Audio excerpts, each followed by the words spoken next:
아침 시간에 이제 에스더서 말씀을 이제 전하고 있는데요. 지난 시간에는 에스더서 1장을 이렇게 전해 드렸습니다. 하나님의 섭리를 믿으십니까? 하나님을 배제하게 되면 설명할 수 없는 일들이 너무나도 많아요. 우리가 지금 이제 사람이 살아가는 것 자체가 하나님의 섭리다 이렇게 우리가 좀 생각을 할 수가 있습니다. 흙덩어리에 불과한 우리 사람들이 이렇게 이제 매일같이 숨쉬고 먹고 움직이면서 이렇게 살아가고 있습니다. 이 온 우주와 또 생명체를 또 바라보건대 우리는 하나님의 섭리를 우리가 또 기억을 할 수가 있습니다. 이 온 우주와 이 생명체들은 자세히 살펴보게 되면 거기에서 질서와 조화를 우리는 이제 발견할 수가 있어요. 완벽한 질서가 완벽한 질서 속에서 움직이고 있습니다. 그래서 이러한 것들은 이 하나님의 섭리의 강력한 증거가 되겠습니다. 우리가 오늘 이제 살펴보는 이 에스더서에는 하나님이 등장하지 않아요. 그럼에도 불구하고 하나님의 섭리가 없이는 해석할 수가 없는 그런 하나님의 말씀이 되겠습니다. 우선 이 에스더서를 살펴보시기 위해서는 역사적인 배경과 그 연대를 우리가 좀 기억할 필요가 있습니다. 하나님께서는 가공의 말씀을 가지고 우리에게 말씀을 해주신 것이 아니라 역사적인 사건, 역사적인 인물, 이것을 통해서 우리에게 말씀해 주고 있습니다. 이 에스더서 역시 역사적인 배경을 갖고 있는데요. 이 페르시아 제국이 통치하던 그 시대를 지금 이제 배경으로 이제 삼고 있습니다. 주전 539년 경인데요. 주전 539년 경에는 이 페르시아 제국이 이 바벨론 제국이라고 하는 그 막강한 제국을 이렇게 멸망을 시켰습니다. 멸망을 시키고 이렇게 페르시아 제국이 고대 근동 지역을 통치를 하게 되었습니다. 이 페르시아의 이 초대 왕이 이제 고레스라고 하는 왕인데요. 이 고레스 왕은 이 바벨론이 갖고 있었던 이 정책하고 좀 다른 정책을 이제 가졌던 거예요. 이 바벨론은 어떤 정책을 폈냐면 침략 국가들의 이 사람들을 백성들을 포로로 이제 끌어오는 정책을 이렇게 폈습니다. 반면에 이 페르시아 제국은 이 포로로 끌려왔던 이 백성들을 다시 돌려보내는 정책을 이렇게 피게 되었던 겁니다. 그래서 고레스가 이제 정권을 이제 잡으면서 바로 포로로 잡혀왔던 모든 백성들을 고국 땅으로 돌려보내는 그런 칙령을 이렇게 반포하게 되고요. 그래서 유대인들의 경우에 있어서도 역시 고향 땅으로 돌아가는 칙령이 반포가 되었습니다. 그래서 3차에 걸쳐서 이렇게 포로 귀환이 이렇게 진행이 되는데요. 1차 포로 귀환이 언제냐면 539년에 이제 주전 539년에 고레스가 페르시아의 이제 황제가 되었는데 바로 이제 2년 만에 이제 537년이죠. 주전은 거꾸로 올라갑니다. 이렇게 연도가 2년 만에 1차 포로 귀환이 이렇게 이루어지게 됩니다. 1차 포로 귀환은 이제 수르바벨이라고 하는 사람에 의해서 약 5만 명 가까운 유대인들이 고국 땅으로 돌아가는 일이 이제 일어나게 되었습니다. 2차 포로 귀환은 좀 시간 간격이 좀 많이 이제 소요가 돼요. 한 70년 정도 지나서 2차 귀환이 이제 이루어지게 됩니다. 70년간의 이제 공백 기간이 있었는데 이제 이 공백 기간에 이제 기록된 이 성경 말씀이 바로 에스더서가 되겠어요. 그래서 이제 고레스가 이 페르시아 이제 황제가 되고 약 50년이 지나서 지금 이제 에스더서가 이제 기록된 요 배경을 얘기해주고 있고요. 요 시간 지나서 한 20년이 지나서 2차 포로 귀환이 이제 진행됩니다. 그때 누구를 통해서 진행이 되냐면 에스라라고 하는 이 제사장을 통해서 이제 2차 포로 귀환이 진행이 되고요. 그다음에 3차 포로 귀환은 느헤미야라고 하는 사람. 근데 에스라가 또 이제 포로 귀환이 진행하고 그다음에 이제 한 13년 정도가 지나서 느헤미야라고 하는 사람에 의해서 이제 포로 귀환이 진행되는데 오늘 이 에스더서의 그 이야기 배경은 1차 포로 귀환과 2차 포로 귀환 사이에 그 사이에 있었던 이야기다 이렇게 보시면 되겠고요. 이때 통치했던 왕이 누구냐? 페르시아의 아하수에로라고 하는 왕이에요. 아하수에로. 이 페르시아의 네 번째 왕입니다. 네 번째 왕의 통치하던 기간이었는데 아주 강력한 이 군주였어요. 강력한 군주였고요. 이 아하수에로 왕은 20년간 통치를 합니다. 20년간 통치하게 되는데 20년간에 이루어진 이 시간적인 이야기를 이 에스더서가 지금 담고 있다 이렇게 이해를 하시고 들으시면 되겠습니다. 연도를 뭐 이렇게 외우실 필요는 없고요. 제가 시험 보는 거 아니니까 그냥 이제 이렇게 주전 500년 경에 있었던 일이다 이렇게 생각하시고, 그리고 이제 유대인 포로가 1차 기환이 이루어졌고 2차 기환이 이루어지는 사이에 한 70년 공백이 있는데 그때 한 50년 경에 지금 에스더서가 기록되었구나, 이런 정도만 머릿속에 배경을 이제 가지시고 에스더서를 읽으시면 되겠습니다. 지난 시간에 이제 에스더서 1장을 이제 함께 살펴보았는데요. 큰 잔치가 있었던 이야기를 제가 드렸고, 잔치 때 또 이 아하수에로의 그 왕비가 폐위되는 사건을 지난 시간에 말씀을 드렸습니다. 왕의 명령을 거역했던 와스티가 이제 폐위가 되었는데요. 일명 이제 와스티법이죠. 와스티법. 와스티법을 제정을 이제 했고요. 페르시아 전 제국에게 이 칙령이 반포가 되었습니다.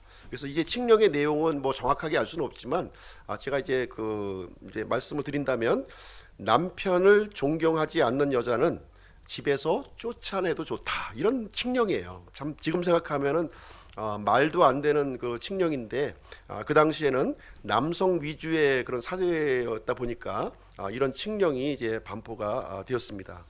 가정을 이렇게 강압적으로 다스리면 어떻게 될까요? 강압적으로 다스리면 뭐 여기에 대해서 굉장히 호의적인 생각을 가지시는 분도 있지 않을까 생각하는데요. 지금 성경의 이야기는 잘못된다. 이렇게 강압적으로 가정을 이렇게 다스리게 되면 잘못된다는 이야기를 지금 우리에게 해주고 있는 말씀이 되겠습니다. 처음에는 이렇게 억압하면 이게 잘 돌아가는 것처럼 보일 수는 있어요. 잘 돌아가는 것처럼 보일 수 있지만 그러나 실질적으로는 잘 되지 않는 모습을 우리에게 가르쳐주고 있습니다. 가정을 잘 다스리지 못하는 사람은 망하는 겁니다. 망한다는 것을 보여주고 있고요. 아내의 도움이 없는 가정, 아내의 도움이 없는 사업장, 아내의 도움이 없는 회사, 잘 되지 않는다는 거예요. 심지어 교회조차도 아내의 도움이 없다면 이 교회가 잘 돌아가지 않는다고 하는 사실을 말해주고 있습니다.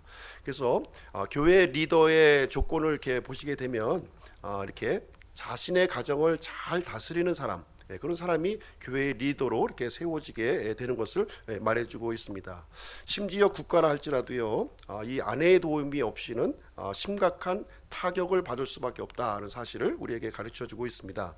에스더서 2장 1절 말씀을 한번 보시도록 하겠습니다. 에스더서 2장 1절.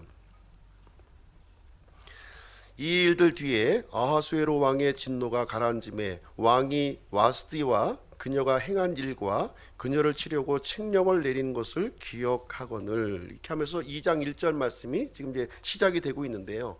여기에 보시게 되면 이 일들 뒤에 이렇게 기록이 되고 있는 거예요. 이 일들 뒤에. 이 일들 뒤에라고 하는 것은 바로 1장의 사건이 일어난 뒤에 이 사실을 이제 우리에게 얘기를 해주고 있는데요. 1장과 2장의 이 내용을 보시게 되면 시간적으로 좀 한참의 시간이 흘렀다는 것을 우리가 볼 수가 있습니다. 얼마의 시간이 흘렀을까요? 왕은 1장 말씀을 통해서 큰 잔치를 이렇게 열었고요. 잔치의 마지막 날 왕비를 폐위시켰어요. 그리고 나서 왕이 한 일이 무엇이었냐면, 역사적으로 그리스와 전쟁을 이렇게 이루었다는 것이 역사적인 기록에 남아 있습니다. 거의 3년간에 걸친 아주 그 치열한 전투가 이렇게 진행이 되었고요. 그래서 이 전쟁에서 이 아하수에는 완전히 참패를 하게 됩니다. 그래서 그 참패를 한 이후, 그 후의 일을 지금 이제 여기에 기록하고 있는 내용이 되겠습니다. 2장 16절 말씀을 보시게 되면 아하수에로 통치 제7년이다 이렇게 얘기를 해주고 있는데요. 이때가 언제냐면 이제 에스더가 왕비로 책봉된 날을 여기서 기록하고 있는 거예요. 1장의 기록을 보시면 아하수에로 통치 제3년이에요. 에스더가 왕비가 된 해는 이 아하수에로의 통치 제 7년 4년의 기간이 있는데 이 왕비를 이렇게 또 뽑는데 소요된 기간이 1년이 소요되었다는 것을 우리가 생각해 볼 때 지금 2장 1절의 말씀 이 일들 뒤에라고 하는 말은 최소한도 3년의 기간이 지난 뒤에, 그래서 아하수에로가 그리스와의 전쟁에서 완전히 참패를 하고 참 이 마음이 어떻겠어요? 예, 참 이 참 낭망되고 참 이 처음에는 이제 분통이 났겠지만 이 허탈감과 이런 그 마음 속에 지금 이제 빠져 있는 이 아하수에로 왕의 모습을 우리는 생각을 해볼 수가 있습니다. 그래서 왕의 진노가 가라앉음에 이렇게 하면서 시작을 하고 있는 건데요. 이때 이제 왕이 생각한 것이 무엇이었냐면 세 가지를 여기서 기록하고 있는 거예요. 세 가지를 지금 생각하고 있는 거예요. 첫 번째는 뭐냐면 왕비 와스디를 생각했다, 이렇게 얘기를 해주고 있습니다. 두 번째는 그녀가 행한 일을 또 기억하고 있는 거예요. 세 번째는 자신이 이 왕비를 폐위시키기 위해서 내린 칙령을 지금 기억하고 있다, 지금 이 얘기를 해주고 있는 거예요. 그래서 세 가지를 이렇게 쭉 기억하면서 참 내가 지난 몇 년 전에 이렇게 했던 그 일이 좀 잘못되었구나, 이렇게 하면서 후회하는 감정을 지금 우리는 아하수에로 왕으로부터 좀 읽을 수 있는 그런 대목이 되겠습니다. 이 사실을 이제 제일 먼저 간파한 사람이 누구였겠어요? 역측근에 있던 신하들이 아마 제일 먼저 이 왕의 마음을 간파했으리라고 생각을 합니다. 그런데 왕이 이제 폐위된 그 왕비를 생각한다고 해서 다시 이 왕비를 복위시킨다고 하는 것은 쉬운 일이 아닌 거예요. 왜냐하면 그동안에 왕비 폐위를 이렇게 주청했던 사람들이 많이 있다 보니까 왕비가 다시 돌아온다면 그 사람들이 의 생명이 다 이제 위험하게 이제 되는 상황이 되는 것이죠. 그래서 이제 신하들은 이제 제안을 합니다. 이 와스디를 다시 복귀시키는 것보다는 새로운 왕비를 좀 간택했으면 좋겠습니다 하는 내용이 여기에 이제 기록이 되어 있습니다. 그래서 왕이 이제 이 말을 듣고 이제 이 내용을 새로운 왕비를 좀 간택하는 것이 좋겠다, 이렇게 생각을 하면서 이 내용을 허락하는 내용이 이제 그 뒤에 이루어지고 있습니다. 보통 이제 왕비를 간택을 할 때에는요, 두 가지 방법으로 진행이 됩니다. 두 가지 방법으로. 첫 번째는 어떻게 진행하냐면 왕이 직접 간택을 하는 거예요. 왕이.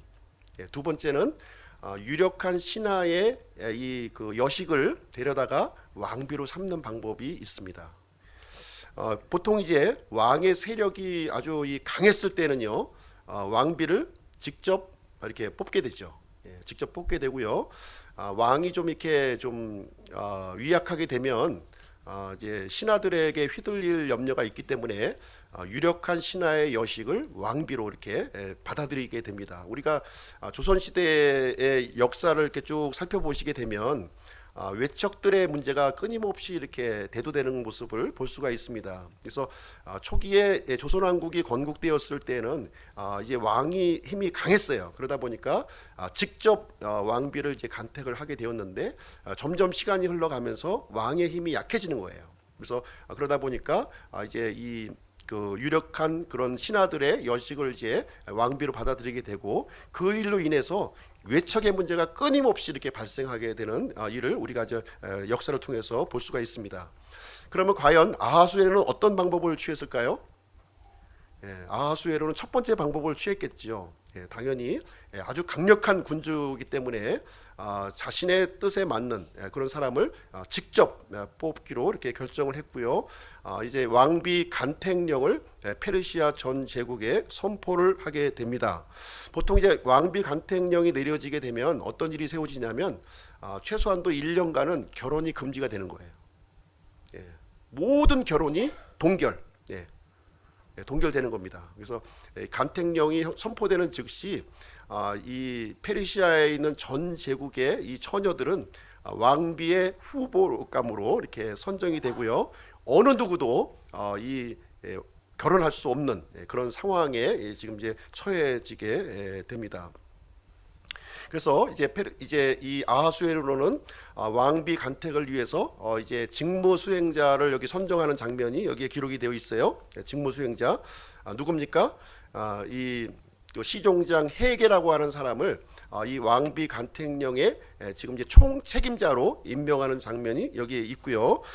이 왕비 후보가 될 수 있는 이 조건이 두 가지가 여기가 또 제시가 되어 있습니다. 2절과 4절 말씀을 보시게 되면 이 왕비가 될 수 있는 조건 두 가지가 여기 이제 기록이 되어 있는데요. 이 두 가지 조건을 가지고 이제 미스 페르시아, 미스 페르시아를 지금 선발하는 거예요. 네, 미스 페르시아를 선발을 하게 됩니다. 이것이 왕명으로 선포가 되었고 시종장 해계가 왕명을 받들어서 이 일을 집행하는 이런 상황이 여기에 기록이 되어 있습니다.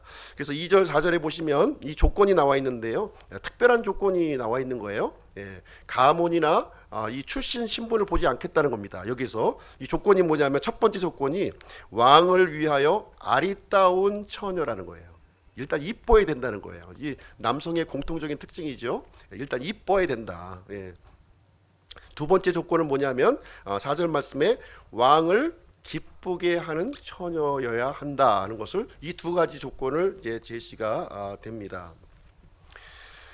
자, 이제 오늘은 이제 지난주에 이어서 이제 2장 말씀을 함께 살펴보도록 하겠습니다. 오늘 말씀의 제목은 모르드게라는 이름의 어떤 유대인, 모르드게라고 라는 이름의 어떤 유대인이라고 하는 제목을 가지고 오늘 2장의 말씀을 함께 이렇게 살펴보는 그런 시간을 갖도록 하겠습니다. 오늘 소개될 인물이 누구냐면 이제 두 인물을 소개하게 될 텐데요. 첫 번째 인물은 이 모르드게예요. 모르드게라는 사람이고, 두 번째 소개할 인물은 누구냐면 에스더를 소개를 하게 됩니다. 오늘 이제 오늘 본문 말씀을 보신 분은 아시겠지만 이제 에스더가 왕비로 책봉되는 이야기가 여기에 기록이 되어 있습니다.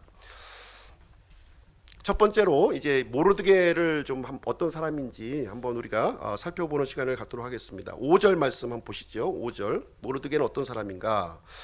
이제 수산궁에 모르드게라는 이름의 어떤 유대인이 있었는데 그는 베냐민 족속으로 야일의 아들이요 시므이의 손자요 기스의 증손이더라. 이렇게 기록하고 있습니다. 그래서 이 모르드게의 아버지와 할아버지와 증조 할아버지의 이름이 여기에 이제 언급이 되어 있습니다. 그리고 이제 수산궁에 이렇게 표현이 되어 있죠. 수산궁, 수산궁이라고 하는 것은 이제 왕궁을 얘기하고 있습니다. 왕궁. 이 페르시아 제국에는 이 수도가 이제 세 개의 수도가 있었던 거예요. 세 개의 수도가 있었는데 이 세 개의 수도 중에서 이 하나가 바로 수산궁이 되겠습니다. 수산궁 굉장히 화려했고요, 아주 사치스러운 궁으로 지금 이제 알려져 있는 그런 왕궁이 되겠습니다. 이 바벨론 지역이 이제 첫 번째 수도였고요, 두 번째 수도가 바로 이제 이 수산성이 이제 되겠고요. 이 바벨론 도성은 어디에 있었냐면 이 유프라테스 강과 티그리스 강 사이에 이렇게 있는 그 아주 초롱성과 같은 그런 도시였어요. 그리고 이 수산성은 어디에 위치하고 있냐면 티그리스 강 위편에, 그러니까 지금의 이란 지역에 있는 그 이제 도시가 되겠고요. 한 1800m 되는 이제 고지에 형성된 도시예요. 그래서 여기도 초롱성과 같은 도시입니다. 이제 웬만한 그 국가는 침략할 수 없는 그런 도시 형태로 구성이 되어 있고요. 나머지 하나의 도시는 어디냐면 그 내륙 쪽으로 좀 이렇게 들어가서 이제 위치하고 있는데요. 에크바타나라고 하는 그런 도시가 되겠습니다. 그래서 세계 제국이 워낙 방대하니까요. 이제 수도가 하나 가지고는 좀 부족한 겁니다. 그래서 세 개의 수도, 거점 이제 수도가 이렇게 있었고, 지금 이 모르드게라고 하는 사람은 그 중에서 수산궁의 이 관리라고 하는 사실을 우리는 이제 알 수가 있게 되는 겁니다. 수산궁의 관리였어요. 관리로 이렇게 있었던 사람이었습니다. 19절 말씀에 보시게 되면 이 모르드게가 하는 일이 이제 나와 있는데요. 거기에 보시면 왕의 문 위에 이렇게 앉아 있었다 이렇게 기록하고 있는데, 이제 지금으로 얘기하면 문지기인 거예요. 문지기. 문지기인데 문 위에 이렇게 앉아 있으니까 이렇게 좀 문을 지키고 있는 이 포졸은 아니었고요. 그래도 왕의 문 출입문을 전체를 관장하는 그런 이 문지기의 어떤 그 수장급 정도 그런 이제 되는 그런 직분을 소유했을 것으로 이렇게 보게 됩니다. 그러다 보면 이제 왕을 이제 만나기 위해서는 이제 왕의 문을 이제 통과해야 되는데, 그렇게 하게 되면 이제 이 통과하는 사람들에 대한 모든 신원을 문지기가 다 파악하게끔 되어 있고요. 이 문지기는 또 이렇게 보면은 이 왕궁이 돌아가는 이 정보를 누구보다 잘 알 수 있는 사람이에요. 지금 이제 예전 이야기 보시면 문고리 3인방이라고 들어보셨죠? 이런 사람들이 굉장히 중요한 역할을 하는 겁니다. 예, 이 사람에 의해서 이 출입을 할 수도 있고, 너 출입을 차단시킬 수도 있다는 거예요. 상당히 좀 하급 관료이긴 하지만 굉장히 좀 그 파워가 있고요. 이 궁중의 이 정보를 나름대로 꿰어찰 수 있는 그런 위치에 모르드게가 있었구나 하는 사실을 우리는 이해를 할 수가 있습니다. 그리고 지금 이제 이 모르드게는 어떤 그 이제 유대인인데 그 중에서도 베냐민 지파라는 거예요. 그렇죠? 베냐민 족속으로 지금 언급하고 있죠. 예.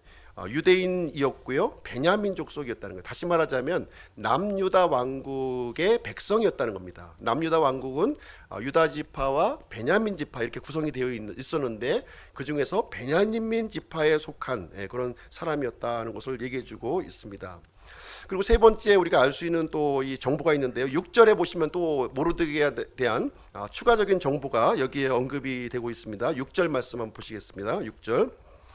이 사람이 전에 유다 왕 여고니아와 함께 사로잡혀간 포로들, 그 바벨론 왕 느부갓네살이 사로잡아간 자들과 더불어 예루살렘에서 사로잡혀 갔더라, 이렇게 기록이 되어 있어요.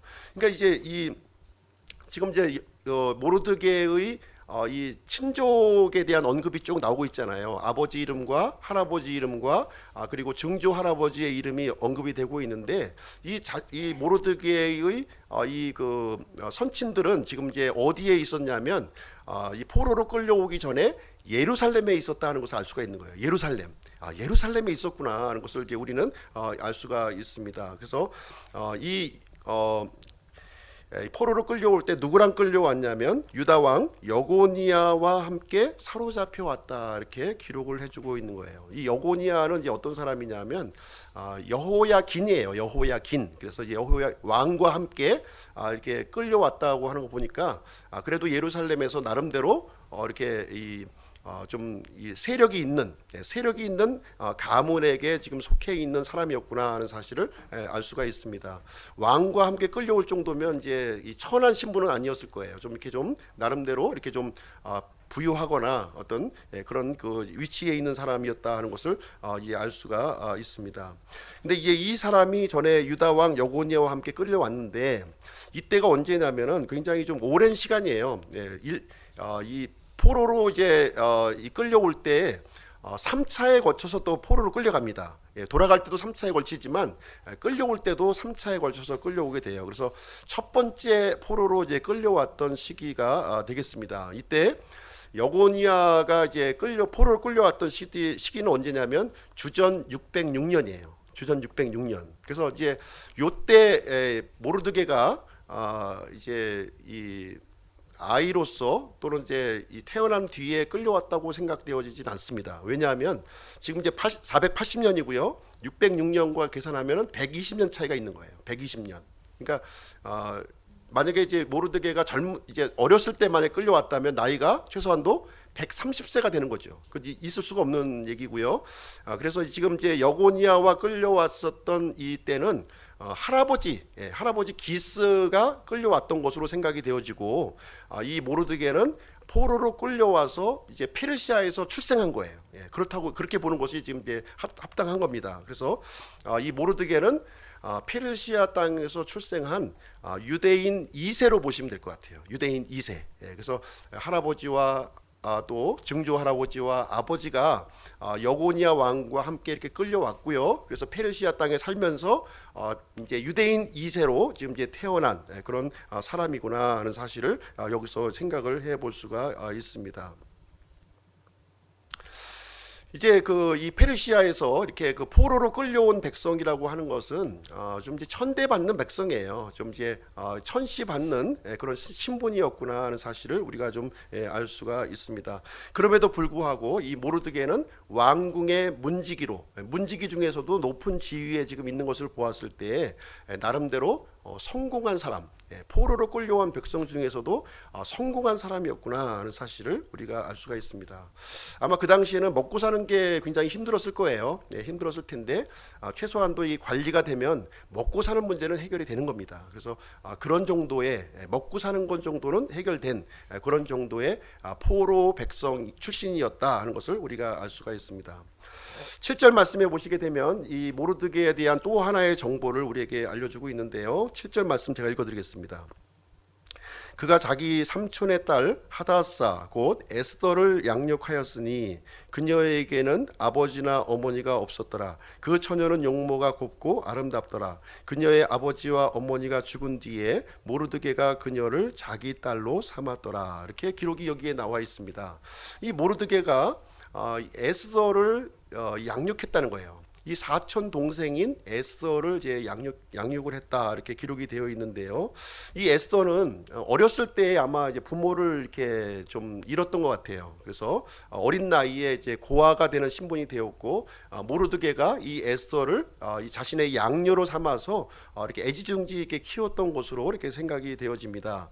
여기 이제 에스더의 이름이 이제 언급이 되어 있는데 하다사 곧 에스더라고 이렇게 표현이 되어 있습니다. 그래서 이 하다사라고 하는 것은 이제 이 히브리식 이름이에요. 히브리식 이름이고 에스더는 페르시아식 이름입니다. 그래서 이 에스더의 경우는 두 개의 이름을 지금 갖고 있는 것이 되겠습니다. 그래서 페르시아 땅에서 이 여인이 두 개의 이름을 갖는다고 하는 것은 쉽지가 않은 일이에요. 그렇죠? 그래서 이 모르드게가 사는 형편이 좀 녹록지는 않았겠지만 이 지금 삼촌의 이 딸을 굉장히 애지중지 귀하게 키웠을 것으로 이렇게 생각이 됩니다. 그래서 페르시아에 관련된 이런 교육도 시켰을 것이고요.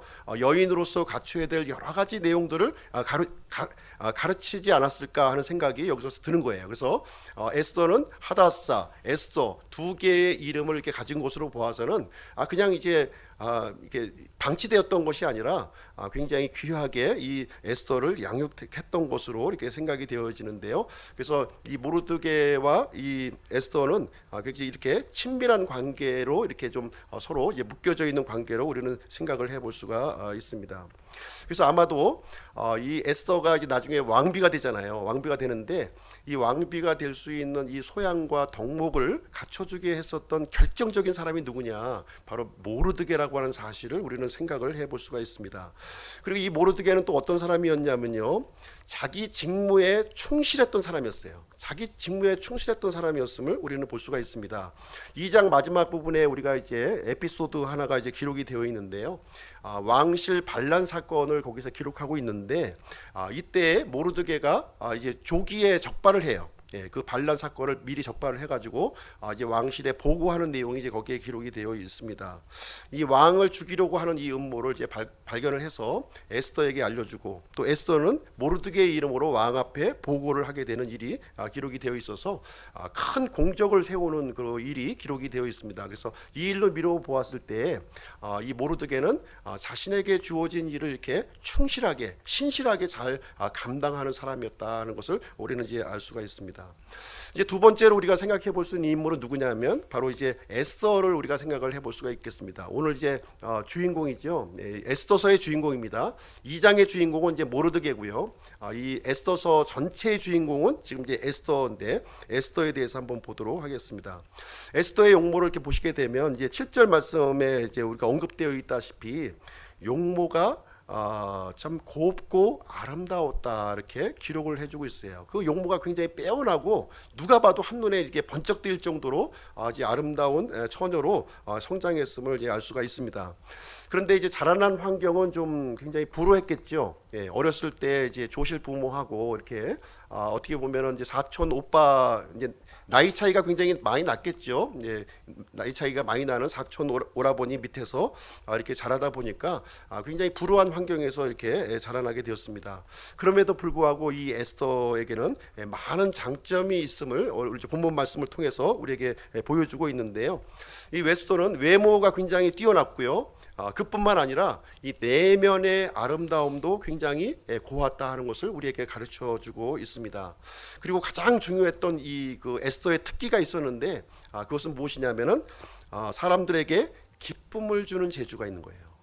기쁨을 주는 재주가 있습니다. 참 놀라운 그 재주죠, 이게요. 네, 놀라운 재주를 갖고 있습니다.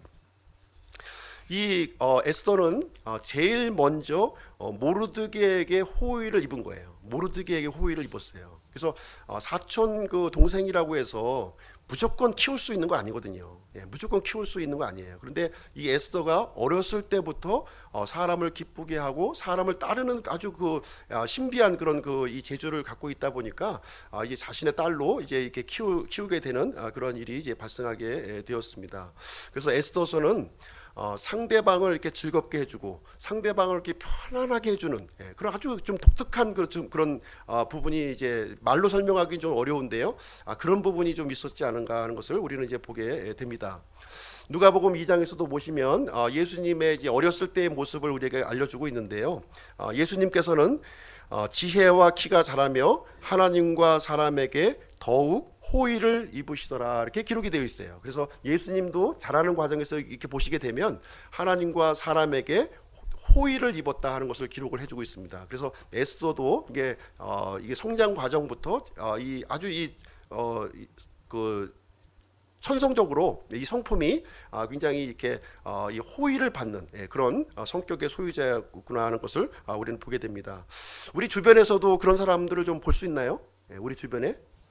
좀 쉽지는 않죠. 쉽지는 않지만 그런 사람들이 이제 있습니다.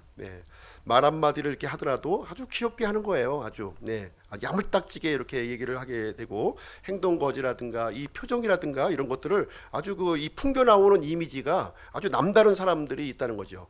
그 사람이 등장하기만 하면 아주 그냥 이렇게 그 환경이 밝아지고 분위기가 아주 이렇게 좀 뭔가 이렇게 활력이 넘치는 그런 사람들이 있습니다. 그래서 에스더가 그런 성품의 소유자였음을 우리가 이제 보게 되고요. 우리 그리스도인들도 아마 그런 성품을 가져야 되지 않는가 이런 생각을 가져보게 됩니다. 에스더와 같이 상대방을 이렇게 즐겁게 해주고 편안하게 해주는 그런 성품의 소유자가 되어야 한다고 생각을 합니다. 어쨌든 에스더의 용모는 아주 그 탁월했음을 얘기를 해주고 있습니다. 불행한 환경에서 이렇게 자라났지만 전혀 내색하지 않고 이렇게 밝은 모습으로 이렇게 성장을 하게 되었습니다. 첫 번째로 우리가 좀 에스더에 대해서 생각해 볼 수 있는 내용이 뭐냐면 이제 왕비 간택령이 떨어져서 이제 당연히 에스더도 여기에 포함이 대상자로 되어서 이제 왕궁으로 이제 들어가게 되었는데요. 그 장면에서 우리가 발견할 수 있는 것은 무엇이냐면 이 왕비 간택령의 그 총책임자가 누구였냐면 시종장 헤게였어요. 시종장 헤게. 이 시종장 헤게에게 호의를 받는 장면이 여기에 기록이 되어 있는 거예요. 시종장 모르드게에게 호의를 받았을 뿐만 아니라 지금 시종장 헤게에게 지금 이제 호의를 받는 장면이 기록되어 있습니다. 8절 9절 한번 제가 읽어드릴게요. 8절 9절. 이처럼 왕의 명령과 그의 칙령을 듣고 많은 처녀들이 수산궁에 함께 모여 헤게의 보호를 받을 때에 에스더도 인도를 받아 왕의 집에 이르러 여인들을 지키는 자 헤게의 보호를 받더라.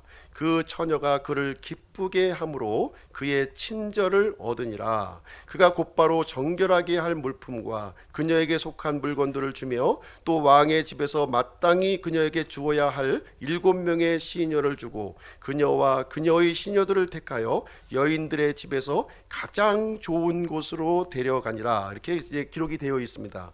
여기에 보면은 이제 왕궁의 이제 그 페르시아 제국에서 내노라 하는 그 미모를 가진 사람들이 다 모여들었을 거예요. 엄청난 인원들이 이제 모여들었을 것입니다.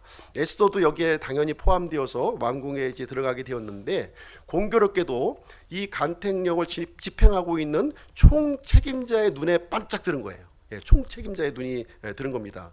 무슨 뭐 연주를 댄 것도 아닌데 서로 아는 사이도 아닌데도 불구하고 헤게의 눈에 이렇게 드는 모습을 여기서 기록을 해주고 있습니다. 어쨌든 이 에스더가 왕비가 된다고 하는 것은 상상도 할 수 없는 일이에요. 상상도 그렇지 않습니까?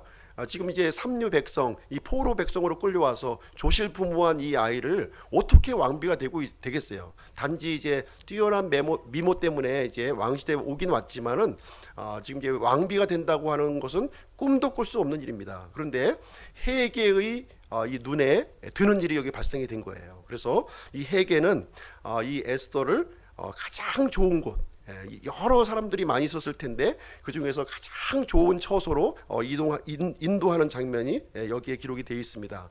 아마도 이 헤게에게 연주를 대려고 하는 사람들이 많이 있었을 거예요. 그렇지 않습니까? 야, 참 왕비 한번 되면은 이제 가문이 이제 바뀌어지는 거잖아요. 신분이. 그래서 아마 이 페르시아에서 내노라는 그 이 권력자들이 이 총책임자 헤게에게 연주를 대려고 많이 애를 썼을 거예요.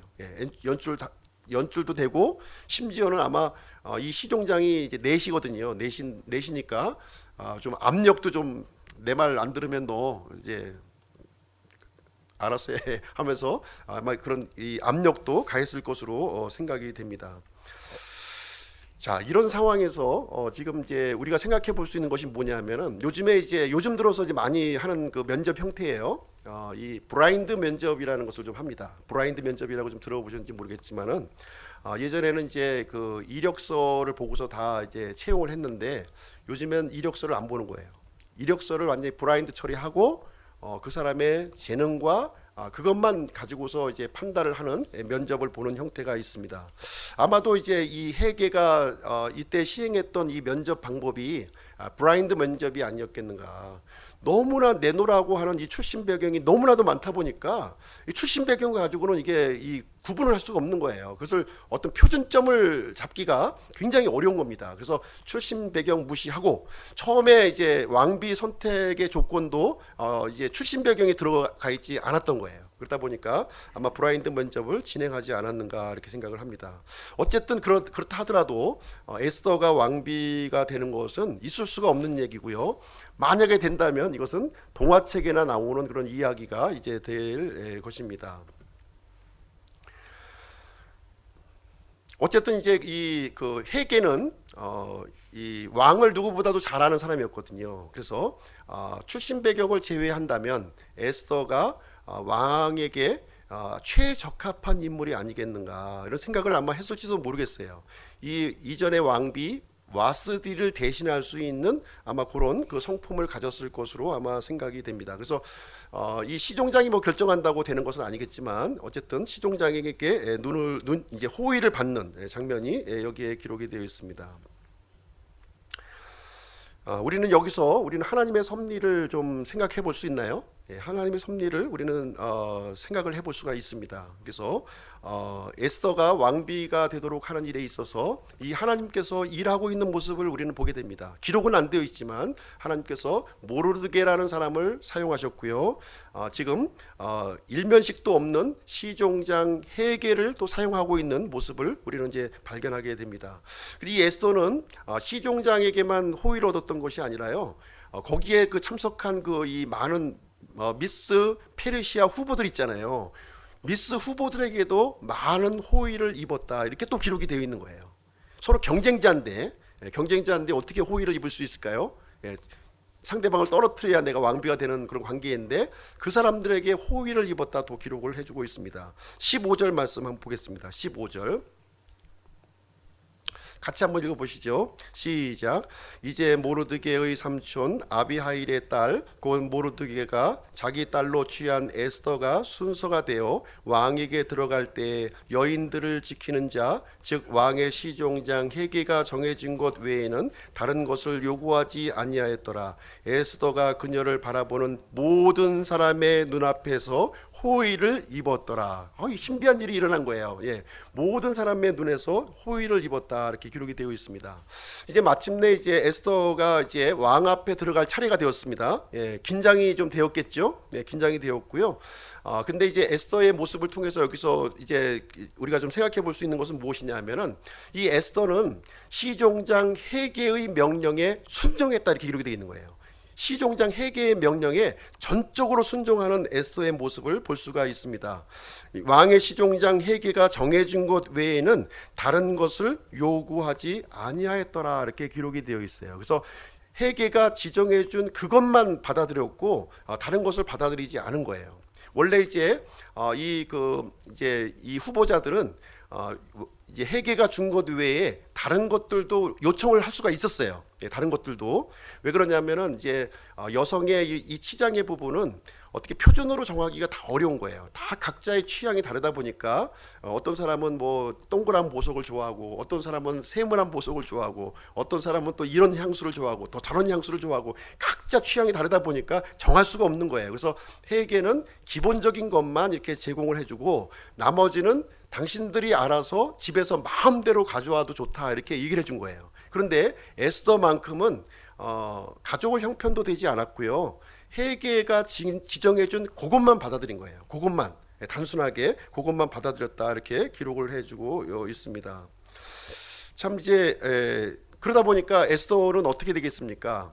뭐 치장할 게 없는 거예요. 예, 그냥 뭐 헤게가 준 거 그것만 딱 했기 때문에. 근데 다른 사람들은 굉장히 바빴어요. 막 뭐 귀걸이도 달아야 되고 귀걸이 밑에 뭐 또 액세서리도 달아야 되고 굉장히 또 화장도 해야 되고요. 굉장히 바빴어요. 그러다 보니까 에스더는 자신이 할 일이 없으니까 주변의 사람들을 도와줬을 거예요. 그 화장하는 거, 옷 입는 거 다 도와주었을 수도 있습니다. 그래서 아마 이제 그러다 보니까 이제 그 주변으로부터 아마 좀 호의를 좀 입었지 않았을까 그런 생각을 이제 가져보게 쉽지는 않은 거죠. 서로 경쟁 관계인데 도와주는 게 쉽지 않았지만 에스더는 천성적으로 다른 사람을 이렇게 도와주는 일에 이렇게 좀 아주 적극적으로 좀 행했던 것을 우리는 보게 됩니다. 그러면 과연 에스더는 왕비가 되려는 욕심이 없었을까요? 그렇지는 않겠죠. 이제 왕비가 되려는 마음은 아마 있었을 것으로 생각을 합니다. 그러나 자신의 노력으로는 이것은 불가능한 일이야 이렇게 생각을 했을 겁니다. 그래서 최소한 헤게가 지금 지정해준 그것만 지금 이제 받아들이는 모습을 보여주고 있습니다. 그래서 에스더는 외적인 치장보다는 이 내면의 이런 아름다움으로 이제 나아가게 되겠다 이런 생각을 가졌던 것으로 생각이 됩니다. 그래서 결국은 이제 에스더가 왕 앞에 나가게 되는데요. 에스더는 왕에게 호의를 또 받게 되는 장면이 또 기록이 되어 있습니다. 왕에게 호의를 받게 됩니다. 16절 17절 한번 보겠습니다. 16절 17절. 저는 이 구절 읽으면서 눈물이 울컥 났는데요. 이처럼 아하수에로 왕의 통치 제7년 10월 곧 데벳월에 에스더가 이끌려 왕의 집에 들어가 왕에게 나아가니 왕이 모든 여인보다 에스더를 더욱 사랑하므로 그녀가 모든 처녀보다 왕의 눈앞에서 은혜와 호의를 더 많이 입으니라. 이에 그가 그녀의 머리에 왕비의 관을 씌우고 그녀를 와스디디 대신 왕비로 삼으며 이렇게 기록이 되어 있습니다. 에스더가 왕비가 되는 일은 참으로 불가능한 일이었어요. 있을 수 없는 일이었는데 지금 왕 앞에 이제 에스더가 이제 앞으로 나가게 되었고요. 근데 왕에게 호의를 입었는데 어떤 호의를 입었냐면은 여기에 기록되기를 왕의 눈앞에서 은혜와 호의를 더욱 많이 입었다 이렇게 기록이 되고 있습니다. 이것이 과연 우연히 일어난 일일까요? 우연히 어쩌다 보니까 일어난 일일까요? 이것은 하나님께서 하시지 않았다면 도저히 이것은 받아들일 수 없는 내용이 되겠습니다. 우리 잠언서 21장에 보면은 아주 중요한 내용이 기록이 되어 있는데요. 잠언서 21장 1절을 제가 한번 읽어드리겠습니다. 왕의 마음이 물 있는 강들과 같이 주의 손 안에 있나니 그분께서 친히 원하시는 곳으로 그것을 돌리시느니라 이렇게 기록이 되어 있습니다. 왕의 마음을 쥐고 있는 분이 누굽니까? 하나님이시라고 지금 얘기를 해주고 있어요. 왕의 마음을 하나님의 손에서 이렇게 쥐고 있다고 말씀해 주고 있습니다. 그래서 하나님께서 이 아하수에로의 왕의 마음을 이렇게 에스더에게 돌리게 하셨고 이 왕의 호의와 은혜를 잊게 되었다는 것을 여기에서 기록을 해주고 있습니다. 그래서 이제 이 에스더가 이제 왕비에 이제 올라가게 되고요. 왕비의 관을 여기서 이제 씌우게 되는 아주 뭐 동화 같은 이야기가 여기에 기록이 되어 있습니다. 그래서 큰 잔치가 이렇게 벌려지는 이야기가 이제 뒤에 이어지고 있습니다. 국혼이 열려진 거예요. 국혼이 이제 바로 이어지게 되고 큰 잔치, 페르시아의 전 잔치가 열려지게 되는데 이 에스더서를 보시게 되면 잔치로 시작해서 잔치로 끝나는데 지금 2장에 있는 이 잔치는 에스더를 위한 잔치예요. 에스더만을 위한 잔치가 열려지게 되면서 왕은 이제 이 모든 지방의 이 사람들에게 면세 혜택을 주게 되고 지금으로 얘기하면 또 이제 뭐 그 사면령을 내린 거예요. 사면령을 내리고 세금을 면제해주고 하는 그러한 일이 여기에 기록이 되어 있습니다. 참으로 경사스러운 페르시아에서 이 경사스러운 이 왕의 이 왕비가 책봉되는 놀라운 일이 이제 결정이 되어지게 되었습니다. 그래서 이 에스더가 이 왕비가 되었었던 결정적인 이유가 어디에 있느냐? 이 순종에 있다는 거예요. 순종. 이 에스더는 순종하는 사람이었어요. 모르드게의 명령에 순종했고요. 시종장 헤게의 명령에 순종했고요. 자기가 시키는 거 그대로 하는 그런 아주 그런 성격의 성품의 소유자였고 자기 중심의 이런 그 생각보다는 주변에 있는 사람이 어떨까? 저 사람은 어떨까? 저 사람을 편하게 해주는 것이 어떤 것일까? 그런 아주 남모르는 그런 이 성품을 가지고 있었던 그런 소유자였고요. 이 페르시아 제국의 왕비의 조건에 아주 적합하게 딱 맞는 인물로 에스더가 이렇게 책정이 되게 되는 그러한 내용이 우리에게 보여주고 있습니다. 그래서 이제 여기서 보시게 되면 모르드게는 이 진행되는 모든 과정들을 이제 신중하게 이렇게 살펴보게 되고 이 에스더에게 명령을 하나 내립니다. 어떤 명령을 내리게 되냐면은 내 자신의 신분을 밝히지 말라 이렇게 얘기를 해요. 내가 유대인이라고 하는 신분을 밝히지 말라 이렇게 얘기를 해주고 있습니다. 그래서 이 에스더에게 경거망동하지 말라는 거예요. 경거망동하지 말라. 왕비가 되었다고 해서 네가 섣불리 네 신분을 밝히지 말라는 거예요. 이 왕실과 같은 경우에는 어떤 일이 일어날지 모르는 거예요. 이 모르드게는 그 내용을 너무나도 잘 알고 있었어요. 그래서 자칫 잘못하면 이 와스디와 같이 한 칼에 날아갈 수가 있는 곳이 바로 왕실인 것을 알았기 때문에 자신의 신분을 절대로 밝히지 말라 이렇게 얘기를 하게 됩니다. 그래서 이 에스더는 모르드게의 명령에 또 순종을 해서 자신의 신분을 철저히 이렇게 감추게 되는 내용이 여기 기록이 되어 있습니다. 세 번째로 우리가 생각해 볼 것은 뭐냐면 이제 믿음의 사람 모르드게에 대해서 함께 살펴보도록 하겠습니다. 과연 에스더를 왕비가 되게끔 했었던 이 모르드게는 어떤 사람인가 하는 것을 우리는 생각을 해보게 했습니다. 이 모르드게는 페르시아에서 살고 있는 유대인 2세예요. 유대인 2세로 갖고 있습니다. 이 모르드게는요 때를 기다리는 사람이었다는 것을 우리는 가르쳐주고 있습니다. 사실 이 모르드게의 이름이 어디에 등장하냐면 느헤미야와 에스라서에 등장을 해요. 느헤미야와 에스라서에 보시면 이 모르드게의 이름이 등장합니다. 지금 이제 50년 전에 1차 포로 귀환이 있었는데 1차 포로 귀환의 명단에 모르드게가 들어가 있는 거예요. 모르드게가.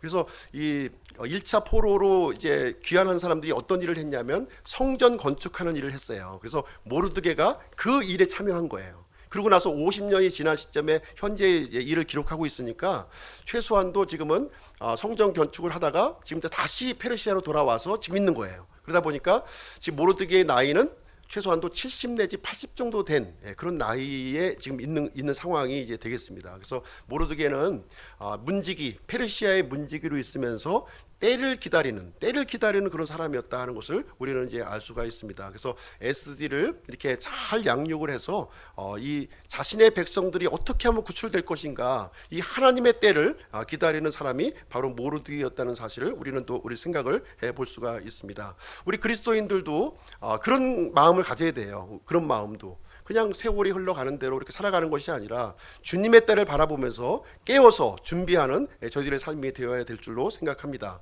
그리고 모르드게는 또 어떤 사람이었냐면, 아까도 말씀드렸지만 자신의 직무에 충실한 그런 사람이었어요. 자신의 직무에 뭐 나는 이제 포로 백성이고 뭐 난 아무것도 아니야 하면서 절망하고 낭망 중에 있었던 것이 아니라 자신이 할 수 있는 최선의 일을 하면서 비록 문지기의 일이었지만 그것을 신실하게 감당하는 그런 사람이었다 하는 것을 볼 수가 있습니다. 그래서 성경을 살펴보시게 되면 하나님께서 쓰시는 사람들은 어떤 사람인가 이렇게 쭉 살펴보게 되면은 이렇게 자신의 일에 이렇게 충실하고 부지런한 사람을 쓰신다는 거예요. 성경에서 이제 믿음의 사람들을 다 한결같이 보게 되면은 열심히 일했던 사람이에요. 열심히 일했던 사람들을 하나님의 이 나라에 쓰일 수 있는 일꾼으로 불렀다는 것을 볼 수가 있습니다. 그리고 세 번째로 모르드게에 대해서 배울 수 있는 것은 무엇이냐면은, 이 모르드게는 유대인 2세로 이렇게 살아가고 있지만, 지금 오늘날 이제 뭐 미국에 이민 가서 미국의 이민의 2세로 살고 있는 우리 후세들이 많이 있어요. 거의 대부분 우리 대한민국의 정체성을 잃어버리고 살아가는 사람들이 많이 있습니다. 그러나 이 모르드게는 유대인 2세로 이 페르시아에 살고 있지만 자신의 정체성을 잃어버리지 않았다고 하는 사실을 우리가 알 수가 있어요. 자신을 이제 소개할 때 성경에 분명하게 얘기해주고 있습니다. 자신의 부모의 이름을 잃지 않았고요, 자신의 할아버지의 이름을 잃지 않았고, 자신의 증조 할아버지의 이름을 잃지 않았다는 거예요. 증조 할아버지 이름 기억하시는 분 있습니까? 이 자리에? 증조 할아버지 이름 기억하기 쉽지가 않아요. 할아버지 이름도 기억하기가 쉽지가 않습니다. 그러나 모르드게의 경우는 증조 할아버지의 이름을 기억했고, 자신이 베냐민 지파에 속한 그런 유대인이라고 하는 사실을 잊지 않았다고 하는 사실을 우리는 이제 모르드게를 통해서 우리가 배울 수가 있습니다.